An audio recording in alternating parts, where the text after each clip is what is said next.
Aaron McMahon here from Live.com to preview Michigan's game Saturday against SMU. Kickoff is 3:30 on Big Ten Network, and I really think it's going to be a carbon copy from what we saw last week. SMU comes in 0-2, giving up 40-plus points in their first two games. They haven't shown a ton on offense. I really think this is a game Michigan can win and win easily. Keys to victory, I think it's really the same thing as last week. They got to establish a ground game early on, get Karan Higdon and Chris Evans going. They were able to do that last week, get some push to the line, and I think that ends up opening things up for Shay Patterson in the passing game.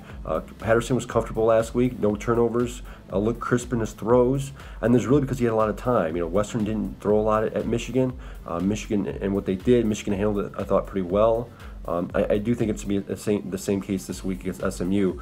Players to watch. A couple guys I'm really looking at. SMU likes to move the ball and throw the ball. So a guy I'm looking for right now this week is Brandon Watson. He had an interception in the season opener against Notre Dame. Almost had one last week against Western Michigan.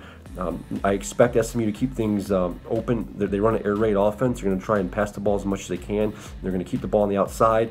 That's going to put a lot of pressure on the cornerbacks, Lavert Hill, David Long, Brandon Watson. Expect them to get a lot of play and a lot of opportunities for turnovers.